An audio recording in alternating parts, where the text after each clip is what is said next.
Welcome back to my stock market news channel. आज का दिन के बारे में थोड़ा सा डिस्कस करेंगे। एक आईटी कंपनी का स्टॉक्स है फ्रेंड्स, और ये स्टॉक्स कंटिन्यूसली इम्प्रूव कर रहा है। ये एक रिस्की स्टॉक है। मैंने पहले बिफोर स्टार्टिंग मैं इसको पहले डिस्क्लेमर देना चाहता हूँ कि ये एक रिस्क की तरह का स्टॉक है, और ये company information and enterprise solutions product engineering के काम करते हैं। इसका रेवेन्यू आते हैं infrastructure management, security services, digital businesses और प्रोडक्ट इंजीनियरिंग से। सो फ्रेंड्स, आईटी कंपनी है और स्पेशली ये नए आए हैं। ये ज़्यादा दिन नहीं हुआ है। यूएस के अंदर इनका मैक्सिमम जो रेवेन्यू आता है यूएस से ही आते हैं। और फ्रेंड में है ये ज़्यादा दिन नहीं आया है, लेकिन इसका अंदर इन्होंने ग्रोथ अच्छा दिखाया और इनका जो प्रॉफिटेबिलिटी थी अच्छा दिखाया, और जो इसका जो रिटर्न ऑन इक्विटी है ये भी अच्छा है।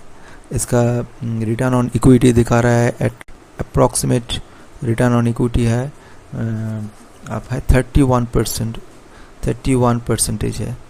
और इनका जो रिटर्न ऑन कैपिटल एम्प्लॉयड है ये भी है। इनका जो रिटर्न ऑन कैपिटल एम्प्लॉयड है ROC ये है अप्रॉक्सीमेट अराउंड 31%, और ये अराउंड 11,250 करोर्स इनका कैपिटल मार्केट कैपिटलाइजेशन है। और एक काम कर रहा है स्पेशली इस डिजिटल बिजनेस के ऊपर काम करते हैं, इंफ्रास्ट्रक्चर मैनेजमेंट सिक्योरिटी सर्विस के ऊपर काम करते हैं। अब इनका जो बिजनेस डेवलप्ड है इंडिया का सिर्फ 19% है। इंडिया में काम करते हैं। बाकी यूएस पे मैंने पहले बताया 65%, यूके 10%, अदर 6% काम करते हैं। तो फ्रेंड, ये जो कंपनी है ये रिस्की कंपनी है, मैंने पहले ही बताया। और ये तो मैं आ जाता हूँ माइंड, और ये कंपनी न्यू कंपनी है, ज़्यादा दिन नहीं हुआ है, लेकिन इसका अंदर ग्रोथ बहुत अच्छे है। इनका जो मार्केट कैपिटलाइजेशन है अच्छे है। इनका जो बिज़नेस है ये अच्छा है। बेसिकली फ्रेंड्स, हम लोग सिर्फ बिज़नेस को देखते हैं। अच्छा बिज़नेस जो है वही ठीक ठाक काम करेगा। देखिए फ्रेंड्स, अभी ये ज़्यादा इम्प्रूवमेंट नहीं हुआ है। इनका थोड़ा सा डाउन ट्रेंड चल रहा है, और इसका रीज़न भी है। और इसका रीज़न जो है यूएस के अंदर जो बैंकिंग का प्रॉब्लम है, इसके साथ वहाँ पर जो जितना भी एक तरह का फियर है, एक तरह का इन्फ्लेशन का प्रॉब्लम है, इन सब रीजंस है। सो इन लोगों का प्रोजेक्ट मिलना के चांस भी कम होते जा रहा है। सो इसी रीज़न से अभी इनका अंदर नेगेटिवनेस है, लेकिन ultimately it is a very good company. But मैं फिर से बोल रहा हूँ ये एक रिस्की है। और अब इसका अंदर इन लोग जो स्पेशली काम होते हैं, रेवेन्यू आते हैं इन लोगों को एक इंफ्रास्ट्रक्चर मैनेजमेंट, इनका जो काम होता है एक इंफ्रास्ट्रक्चर मैनेजमेंट के ऊपर, और दूसरा है डिजिटल बिजनेस के ऊपर, डिजिटली काम जो है प्रोडक्ट इंजीनियरिंग के ऊपर काम कुछ है। और ये एजाइल इंफ्रास्ट्रक्चर के अंदर काम करते हैं। ये एजाइल इंफ्रास्ट्रक्चर जो है ये है एक तरह का एडवांस सॉफ्टवेयर टेक्नोलॉजी, ये एक तरह का टेक्नोलॉजी है, ये एक तरह का सॉफ्टवेयर इंजीनियरिंग कहते हैं। तो इससे क्या होता है, ये टोटल जो सर्विसेज है, जो सर्विस देते हैं, डिजिटल सर्विस जो है देते हैं, ये सर्विस को ब्रेकअप कर लेते हैं, 4-5 ब्रेक में काम करते हैं। तो फ्रेंड्स, अभी आया है चार्ट के ऊपर, अब देख रहे हैं हैप्पीएस्ट माइंड टेक्नोलॉजी के बारे में बोल रहा है। आज का दिन जस्ट 5 डेज़ के अंदर 5% डाउन है, 1 मंथ के अंदर 10%, 6 मंथ के अंदर 22% डाउन है। देखिए फ्रेंड्स, और 1 ईयर के अंदर देखिए 27% डाउन है। ये एक एक्सीलेंट, लेकिन अब इसका 2 ईयर्स हुआ है, तो इसका मैक्सिमम चार्ट देख लेते हैं। तो ये मैक्सिमम चार्ट यही है 113%, 2020 से स्टार्ट हुआ है।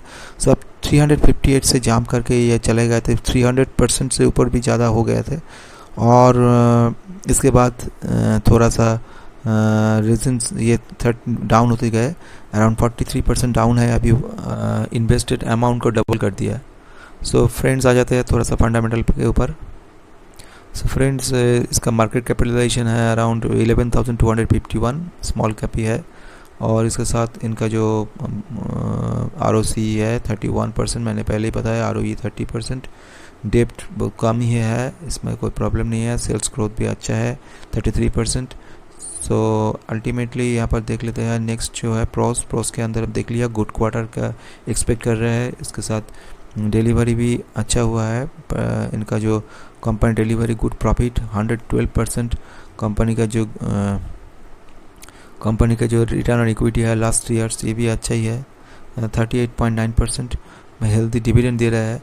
और जो नेगेटिवनेस है वो है सिंपली ये बुक वैल्यू से ज़्यादा है, तो बुक वैल्यू से ज़्यादा तो होगा ही, ये गुड स्टॉक जो होता है ग्रोथ हाई ग्रोथ वाला इन लोगों का बुक वैल्यू से ज़्यादा ही होता है, इसमें कोई प्रॉब्लम नहीं है। अब सेल्स देख सकते हैं इंक्रीज़ हुआ है।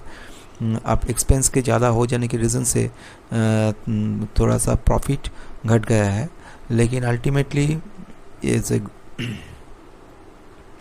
नेट प्रॉफिट अच्छा है।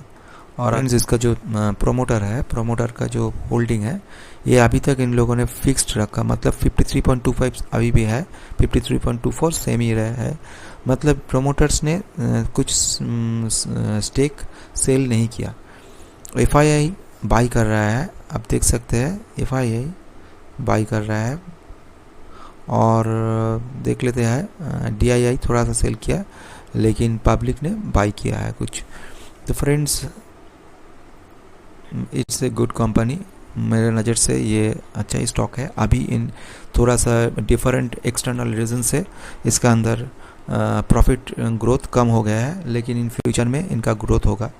और प्रेजेंटली ये न्यू डेवलपमेंट सेंटर ओपन किया है भुवनेश्वर में, और वहाँ पर एक 150 कैपेसिटी वाला जगह ले लिया है भुवनेश्वर से इसके ऊपर। वहाँ पर हेल्थ केयर और BFSI के अंदर इन लोगों का ज़्यादा से ज़्यादा स्प्रेड करने की कोशिश कर रहा है। और इन लोगों का जो इंडस्ट्री ग्रोथ है, ये ग्रोथ को सस्टेन करने के लिए, इन ग्रोथ को इम्प्रूव करने के लिए इन लोग कंटिन्यूसली डिफरेंट सेक्टर के अंदर एंट्री कर रहे हैं। इसके साथ इन लोगों का स्पेशलिटी जो है ये है इंफ्रास्ट्रक्चर मैनेजमेंट के ऊपर है और सिक्योरिटी सर्विस के ऊपर है। और ये इन फ्यूचर में ये जो दो चीज़ है, एक है इंफ्रास्ट्रक्चर के ऊपर और सिक्योरिटी के ऊपर, ये दोनों बहुत काम के इम्पोर्टेंट रहेगा। और डिजिटल बिजनेस का काम भी है इनका अंदर।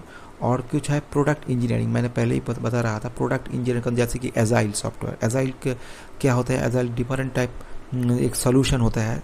सोल्यूशन जो होता है, सपोज एक प्रोजेक्ट के अंदर जितना भी प्रॉब्लम अराइज कर रहा है एक प्रोजेक्ट को सॉल्व करने के लिए, वो प्रोजेक्ट को इन एजाइल सिस्टम में डिफरेंट पार्ट में डिस्ट्रीब्यूट कर दिया। वो डिस्ट्रीब्यूटेड पार्ट है पहले इनको ऑप्टिमाइज करते हैं, सॉल्यूशन निकलते हैं, उसके बाद डिफरेंशिएट कर देते हैं, मॉड्यूल वाइज डिफरेंशिएट हो जाते हैं। उसके बाद क्या होता है, उनके अंदर कुछ एनालिटिकल चेकिंग रखते हैं। एनालिटिकल चेकिंग हो जाने के बाद इन लोग क्या करते हैं, सपोर्ट देते हैं क्रिटिकल बिजनेस ट्रांसफॉर्मेशन की। उसके बाद क्या होता है, रिस्क मिटिगेशन करने की कोशिश करता है। कि ये एक एग्जांपल देने से टोटल चीज़ क्लियर होगा कि पहले जो प्रॉब्लम आता है, सपोज एक प्रोजेक्ट ले लिया, प्रोजेक्ट लेने के बाद यहाँ का डिफरेंट एस्पेक्ट इन लोगों ने एनालिसिस करते हैं। एनालिसिस करने के बाद इन लोगों ने नेक्स्ट पॉइंट लेकर आते हैं प्रोडक्टिविटी वर्कफोर्स को, डिस्ट्रीब्यूशन हो जाते हैं टीम, डिफरेंट टीम के ऊपर। नेक्स्ट पार्ट ले लेते हैं। सो एजाइल सिस्टम में क्या होता है, इन लोगों ने टोटल स्ट्रक्चर को सेगमेंट वाइज डिवीजन दे देते हैं और फाइनली इनको मार्च कर देते हैं एक सर्वर के ऊपर, और इस तरह से इन लोगों ने काम करते हैं। So it is a totally technical thing है। तो मोरलेस जो सिंपली जो बोलने में जो इम्पोर्टेंट थिंग है वो है ये इंफ्रास्ट्रक्चर और एजाइल सिस्टम में एक्सीलेंटली काम कर रहा है और फ्यूचर में इनका ग्रोथ पोटेंशियलिटी एक्सीलेंट है। सो मेरे नज़र से अभी ये कंपनी गुड है। और ये प्रेजेंटली नॉट ओनली ये एक ही जगह पर नहीं है, अभी डिजिटल बिजनेस को स्प्रेड करने की कोशिश कर रहा है। इसके साथ हेल्थ केयर में भी ग्रोथ पहले तो USA के ऊपर था, लेकिन इन लोगों को जो इम्पोर्टेंट बात जो निकल के आया है कॉन्फ्रेंस से, सो उन लोगों ने स्प्रेड करने की कोशिश कर रहे हैं। अभी USA के अंदर इन लोगों को स्टैग्नेंट नहीं है। सो USA के अंदर इन लोग स्टैग्नेंट नहीं है। सो इन लोग क्या कोशिश कर रहा है, ये इन लोग डिफरेंट सिटीज़ में डिफरेंट सेंटर खोलने की कोशिश कर रहा है। और ऐसे कि US के छोड़कर इन लोग अदर जो कंट्री है इसमें जाने की कोशिश कर रहे हैं, क्योंकि ये एक तरह का माइंडसेट है ये कंपनी का कि spreading, it's a good point. Now friends, अब आ जाते हैं लास्ट पॉइंट के ऊपर। इसमें बाई करना क्या एग्जैक्ट रहेगा या नहीं रहेगा, अभी इसमें बाई करने का ठीक रहेगा या नहीं। सो फ्रेंड, अभी ये स्टॉक्स हम देख रहे हैं ये एग्जैक्टली बाई का जगह पर चले आया है, क्योंकि ऑलरेडी देखिए वहाँ लास्ट 6 मंथ्स में 22% डाउन हो गया है। मतलब अभी जो बाइंग रेंज है ये रेंज का मोटा मोटी भी चले आया है। और सबसे बड़ी बात यह है कि हम लोग ज़्यादा रेजिस्टेंस सपोर्ट्स के ऊपर जोर नहीं देंगे। As per my point of view मैं सोचता हूँ कि अभी ये स्टॉक बाइंग रेंज पे आया है और आप इसको बाई कर सकते हैं। और लास्ट जो डिस्क्लेमर मैं देना चाहता हूँ, ये एक रिस्की स्टॉक है। तो मैं that's all, thank you friends, bye.